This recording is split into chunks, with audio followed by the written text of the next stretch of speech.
11:37 p.m. in Tulsa, Oklahoma. A caller put a call through across to EMCA. As soon as the EMCA operator picked the call, he asked the caller about her emergency. The caller said her son has been shot. The operator asked the caller if her son has any serious bleeding. She replied in the affirmative. The operator told the caller to stay on the line because they already have an ambulance coming her way. Within a few minutes, the Tulsa police unit arrived at the house of the caller. They introduced themselves and the caller immediately let them in. She took them to where her son was lying. A detective asked her where the boy was shot at and she showed him. The detective noticed that the boy got one bullet to the chest and exit to the back. For homicide detectives, their chance of solving a murder is cut in half if they do not get a lead within the first 48 hours.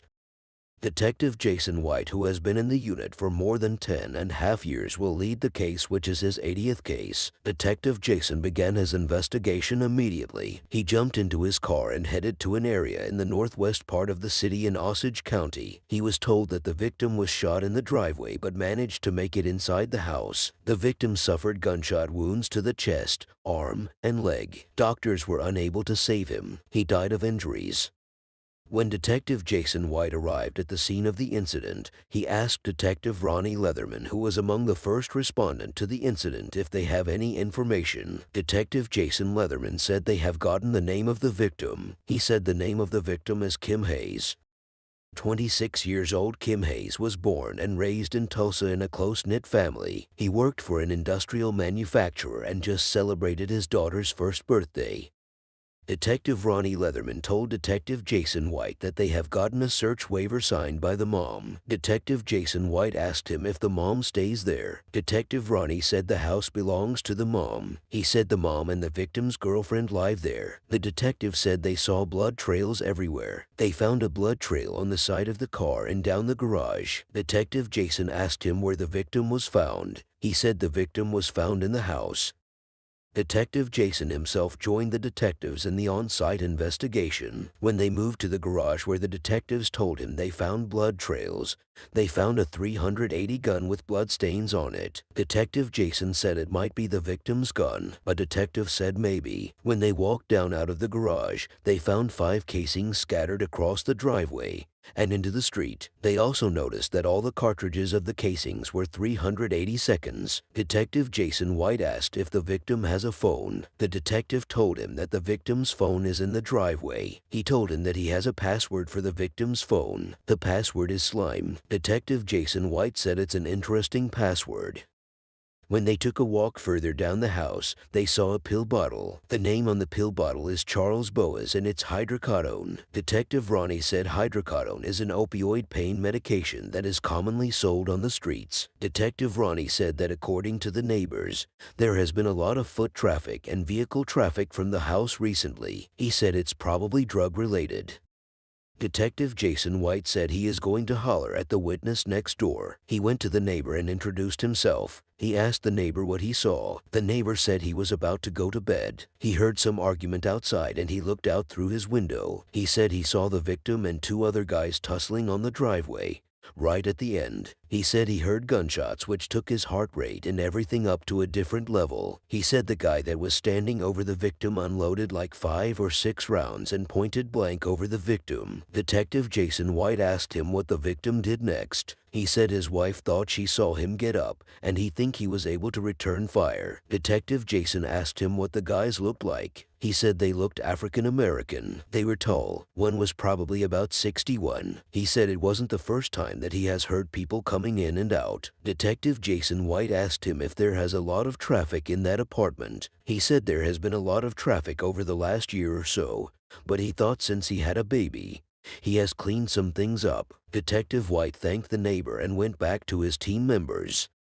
He told his team members that what he understood from what the neighbor said is that 2 guys were fighting, and the suspect was over the top of him. One of the suspects was shot into him multiple times. He said he calmed down or something after he had a baby. Detective Jason said the victim's mom and girlfriend will be taken downtown. He said he wants to talk to them and get their story as quickly as possible.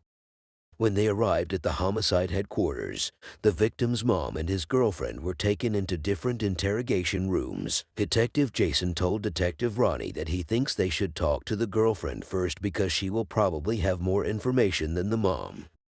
When they entered the interrogation room where the victim's girlfriend was being kept, Detective Jason White introduced himself and introduced Detective Ronnie Leatherman. Detective Jason White said he is sorry that she is going through all of this. He said he wants her to shed some light and help him out on the murder. He said he wants her to tell him what happened tonight. The victim's girlfriend said it was like every other night. They had a night routine with their daughter. She said their daughter ate dinner at around 7:45 and they laid her down. She said when it was time to lay her down, they lay down together. She said as soon as their daughter fell asleep, Kim hopped up and left the room because he was already texting someone while they were laying their daughter to sleep. She said Kim went straight to the garage and opened the garage door. She said she went to the bathroom to grab a cigarette and she went out because that is what she does. She said suddenly she heard loud noises. She said she knows what a gunshot sounds like. She said heard up to 9 gunshots. She said the gunshots came repeatedly. She said at that point she knew Kim was in trouble. She said she opened the door and Kim started yelling, "Get down!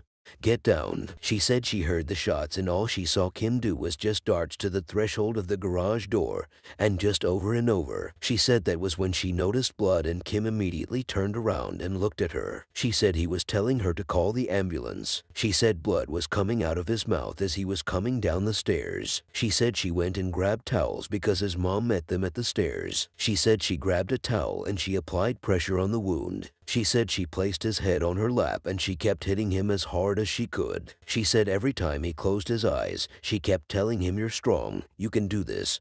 You're dumb, you've done this before." She said he was shot 3 times in the stomach last year. Detective Ronnie asked Kim's girlfriend what he was doing on his phone before he went to sleep. She said she asked Kim who he was texting and he told her it was his friend Charles. She said she told him that she has never heard that name before. She asked him who is Charles and she asked him what was going on. Kim said Charles was supposed to bring him some Roxy's to sell. Detective Ronnie asked her what Roxy's are. She said Roxy's are OxyContin. She guessed. She said Roxy's was one of the main things that Kim sells. Detective Jason asked her if Kim told her that Charles was coming with somebody else. She said he did not. She said when he was shot and his head was on her lap.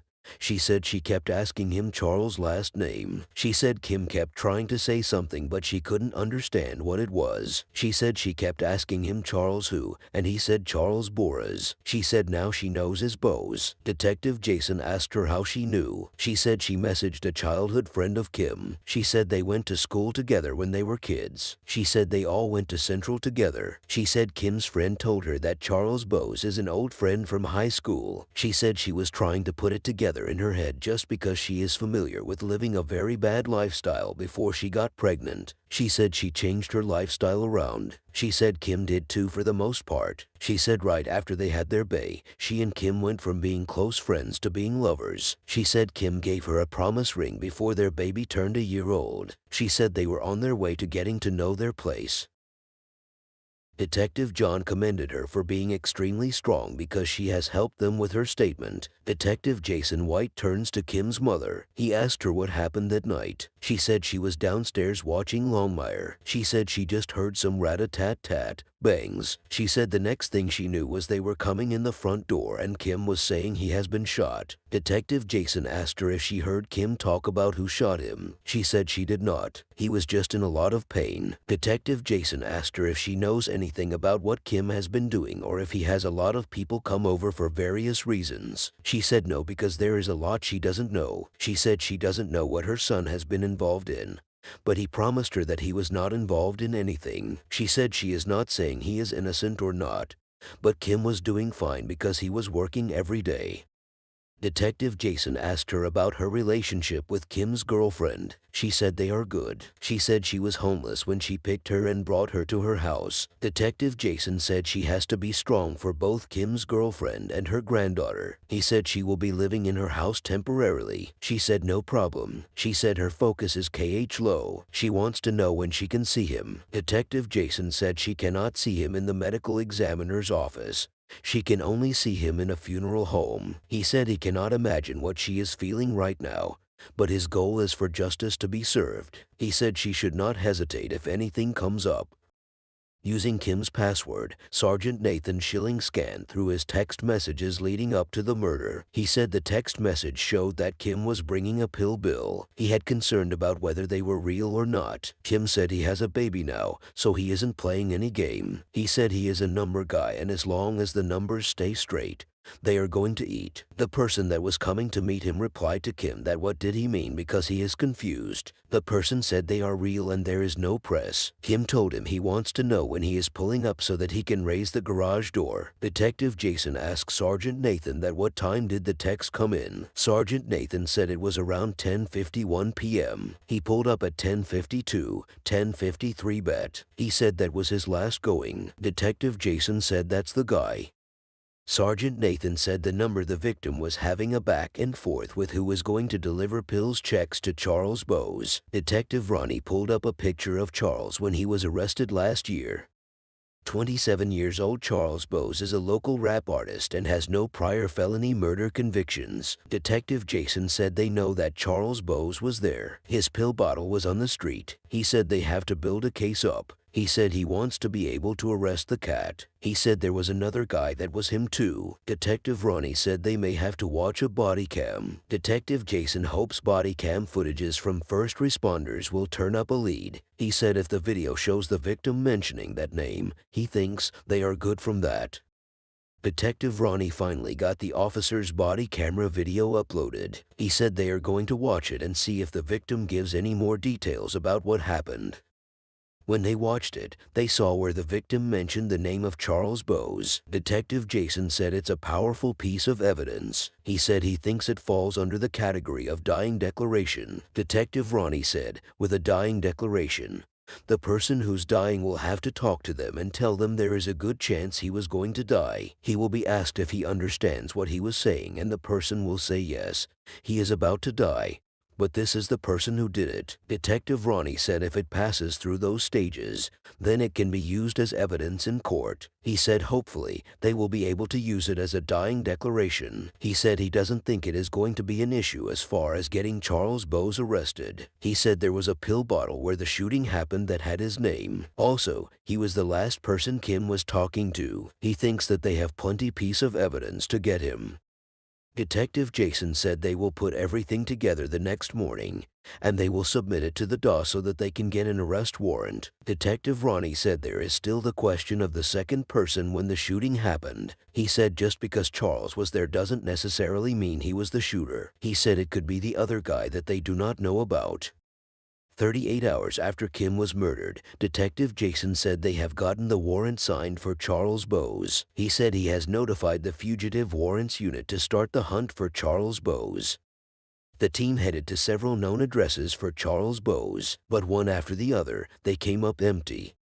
In the first 48, Tulsa Homicide responded to the murder of Kim Hayes, who was gunned down in his mother's driveway. Detectives learned that an eyewitness saw two men struggling with Kim before one of them shot him. They discovered that Kim made a dying declaration naming Charles Bowes as one of the suspects, but they have been unable to track him down.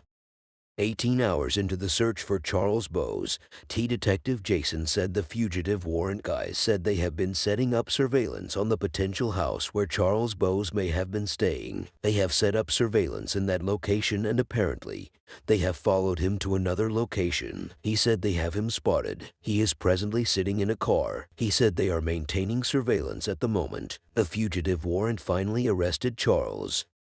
Detective Jason said whether he is the shooter or not, they will probably get to know. He said Charles doesn't seem like somebody that is a criminal type. Detective Jason said he wants to know who the second guy is, and he is hopeful that Charles Bowes will tell him. Nearly 3 days after Kim was murdered, Charles Bowes was brought to homicide. As soon as he entered homicide headquarters, he was taken into an interrogation room for questioning. Detective Jason White immediately moved to the room to interrogate Charles. When Detective Jason entered the room, Charles was lying on the floor. Detective Jason told Charles to sit up. Charles disagreed. He said he wants a lawyer. Detective Ronnie entered the investigation room and told Charles that they need his fingerprint and his DNA. Detective Jason told his team members that Charles said he wouldn't speak to them. Detective Ronnie said the witness who lived next door saw some sort of a physical altercation. He said if you look at Charles' hand, it was taped up. Detective Jason commended Detective Ronnie for good observation, and he told him he was going to photograph that. Detective Jason said Charles will have to be transported to Osage County. When the detectives that were going to transport Charles entered the interrogation room, they saw him doing something. The detectives asked Charles what he was doing. Charles said he was spelling something out. When he was taken out, detectives went to the room to see what Charles was spelling. They noticed that he spelled out innocent. Detective Jason White said the evidence they have does not support that right now. With no leads on the second suspect, detectives headed back to Kim's neighborhood with the hope that they will get someone in Kim's neighborhood that might have the surveillance video from the night that he was murdered. They looked at all the videos of the people in Kim's neighborhood, but they didn't get anything. 2 months go by without any leads, and then detectives got some welcome news. Detective Jason told his team members that they will go to Pawhuska to visit Charles Bowes. He said Charles' attorney reached out and indicated to them that Charles was willing to tell them the story. Detective Jason said he thinks Charles has seen that the case against him is incredibly strong, and he doesn't have much of a choice than to try to have a little self-preservation. Detective White and Detective Ronnie Leatherman headed to Pawhuska in Osage County where Charles Bowes has been held. When Detective Jason met Charles, he introduced himself, and he told Charles that his attorney reached out to him that he wanted to tell them the story about what happened. Charles claimed Kim put him in touch with a man who was going to buy his prescription drugs. Detective Jason asked Charles how he got played. Charles said he gave Kim some pills, and he gave him an envelope with some napkins in it. Detective Jason said, and he left before he realized that he has been screwed over. He said yes. Detective Jason asked him how much they were talking about that his buddy ended up taking him for. Charles said it was like $600 or $700. Charles said, so he hit Kim up to tell him who the dude was because he was going to beat him up for scamming him. He said Kim didn't want to give up the dude because he didn't want to be in the middle of it. Detective Jason told Charles that there is a lot of messages on Kim's phone between the both of them about pills. He said both of them were discussing a transaction. Charles said it wasn't a transaction. He said he told Kim that if he gets the dude over there and lets him get on one-on-one with the guy, he will let him have the pills. He said he told Kim that he set him up. He said he told Kim that they have known each other for a long time.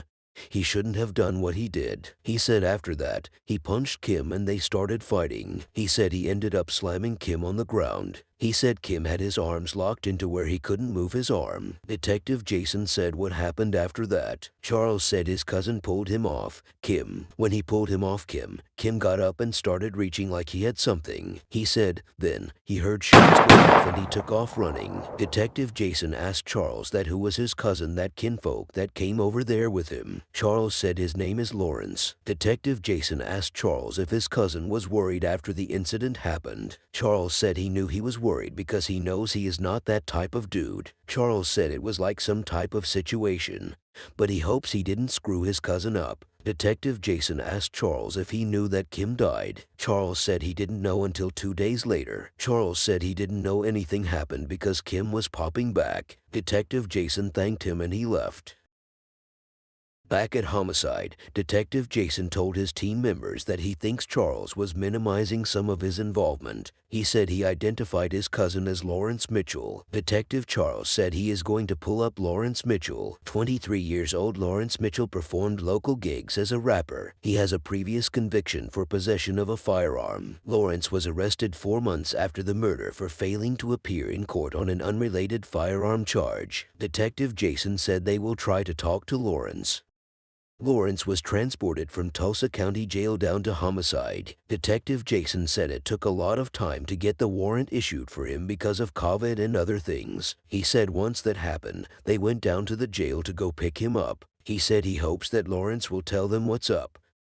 Detective Jason and Detective Ronnie went into the interrogation room to have a chat with Lawrence. When they entered, Detective Jason told Lawrence that he knows his cousin and he has spoken to him. He said he just wants Lawrence to tell him what happened. Lawrence said he would never have left the room out of his house if Charles didn't call him. Detective Jason asked Lawrence that who was the person that called him. Lawrence said his big cousin Charles Bowes. He said he got a call from his cousin asking him if he can ride with him. He said Charles also asked him if he can bring the pistol. He said he asked Charles what he needed the pistol for. He said Charles said he just needs his help. He said he got into the car with Charles, and they went over there. He said he was in the car when he heard some altercation. Detective Ronnie asked Lawrence if he knew the background of the altercation. He said he just knew the altercation was over some pills. He said he thinks Charles owed Kim some money. Detective Jason asked Lawrence if Charles owed Kim some money or vice versa. Lawrence said vice versa. Lawrence said Kim took of Charles, telling Charles that he wasn't paying him. Lawrence said he was sitting in the car looking at them as they were fighting. He said he was like they will soon be done. Lawrence said the fight went on for like 7 minutes. He said he got out of the car and he told his cousin that they need to break that up. He said it was that time that the neighbors started coming outside. He said he told his cousin that they should get out of there. He said he told his cousin that he has a pistol on him and he doesn't want to get caught because he is already fighting a case. He said Charles let Kim go. As soon as he did that, he upped on him. He said he asked his cousin what he was doing. He said Charles told him that he was threatening with a pistol. He said Charles shot. He weaved. He shot again and he weaved. Then he shot him. Detective Jason asked Lawrence how many times he shot. Lawrence said he doesn't know, but it was like 4 times. He said he already had mines out before Charles drew. He said when Charles drew the shot, that was when he emptied his. Detective Jason asked Lawrence if he ever spoke to Charles after that. He said Charles came the next day. Charles was like he can deal with it. He said he felt bad. It shouldn't have ended that way. Lawrence said he takes full responsibility. He said his cousin has a whole lot of family. He said he didn't have to talk to them, but he was just trying to get the heat off his cousin. Detective Ronnie told Lawrence that he has a lot of respect for him for stepping up to do the right thing. He said he wished Lawrence had done it in May. Lawrence told Detective Ronnie that he fell in love. He said he doesn't want her to know what's going on because he didn't want to put her in this situation. He said he was trying to bond out and get married because he didn't know what it feels like. He said now he has to tell her what's going on for real. Detective Jason appreciated Lawrence for being kind and left the interrogation room. Charles Bowes was charged with first-degree murder and he is awaiting trial. Lawrence Mitchell was charged with first-degree murder and possession of a firearm. He is awaiting trial.